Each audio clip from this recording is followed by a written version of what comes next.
लाख की चूड़ियाँ।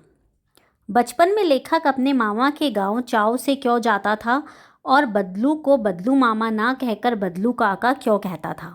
तो ये प्रश्न का उत्तर, बचपन में लेखक अपने मामा के गांव चाव से जाता था, यानी बहुत ज़्यादा खुशी खुशी जाता था, क्योंकि वहाँ बदलू उसे लाख की रंग बिरंगी गोलियाँ बनाकर देता था जो उसे पसंद थी।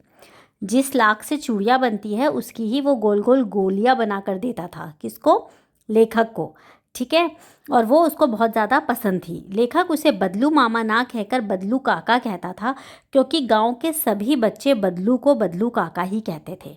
नानी घर गया तो क्या होता है कि नानी घर में जहाँ भी जाते तो अपन मामा कहने लगते हैं ना, पर वो मामा ना कहकर बदलू काका कहता था। इसीलिए कह रहे हैं, क्योंकि गांव के सभी बच्चे बदलू को बदलू काका ही कहते थे, इसीलिए लेखक भी अपने मामा के गांव चाव से जाता था, लेकिन बदलू को बदलू मामा ना कहकर बदलू काका ही कहता था। प्रश्न 2 है, वस्तु विनिमय क्या है? विनिमय की प्रचलित पद्धति क्या है? वस्तु विनिमय व्यापार की पुरानी पद्धति है। बार्टर सिस्टम को कहते हैं वस्तु विनिमय, जिसमें वस्तु के बदले वस्तु दी जाती है। एक प्रोडक्ट के बदले में दूसरे प्रोडक्ट दी जाती है। पुराने समय में वस्तु के बदले पैसे का लेन देन नहीं होता था।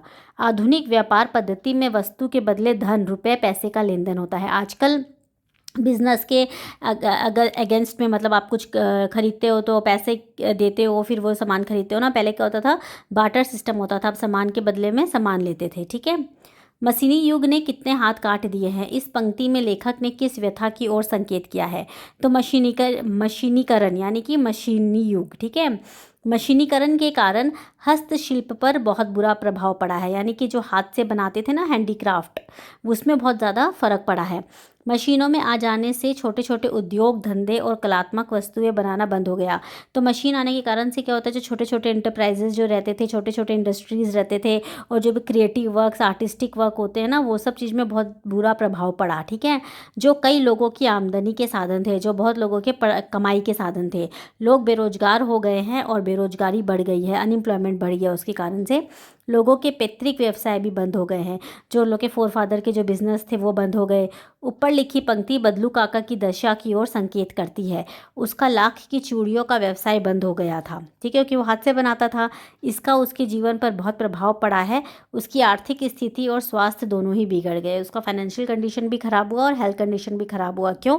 लाख की चूड़ियों का व्यवसाय बंद हो गया। क्यों? क्योंकि मशीनीकरण के कारण से वहाँ पर कौन सी चूड़ियाँ फेमस हो गई थी? कांच की चूड़ियाँ फेमस हो गई थी गाँव में। ठीक है। बदलू के मन में ऐसी कौन सी व्यथा थी जो लेखक से छिपी ना रह सकी? कौन सा दुख था? मशीनीकरण के आने तथा कांच की चूड़ियों के प्रचलन से बदलू का लाख की चूड़ियाँ बनाने का व्यवसाय पूरी तरह बंद हो गया था। कांच का चूड़ी बनने लग गया था, वो प्रचलन में आ गया था। तो इसके कारण से बदलू का लाख की चूड़ियाँ बनाने का जो बिजनेस था वो पूरी तरीक़ा से ख़त्म हो गया था। गाँव की सारी औरतें भी कांच की चूड़ियाँ पहनने लग गई थी।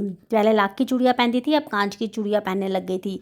इस कारण बदलू की आर्थिक स्थिति भी खराब हो गई थी। फाइनेंशियल कंडीशन खराब हो गया था बदलू काका का, और उसे अपनी गाय बेचनी पड़ गई थी। बदलू के मन में अपना पैतृक काम खो देने की व्यथा थी, मतलब यानी कि उसके फोरफादर लोग भी वही काम करते थे, फिर वो भी वही काम करता था। तो इस कारण से वो जब उसका वो काम छूट गया था तो उसको बहुत दुख हुआ। तो वो इस बात का व्यथा था। व्यथा यानी दुख, पीड़ा, जो लेखक से छिपी ना रह सकी। लेखक को समझ में आ गया था ये बात। मशीनी युग से बदलू के जीवन में क्या बदलाव आया? मशीनी युग के कारण बदलू का सुखी जीवन दुख में बदल गया था।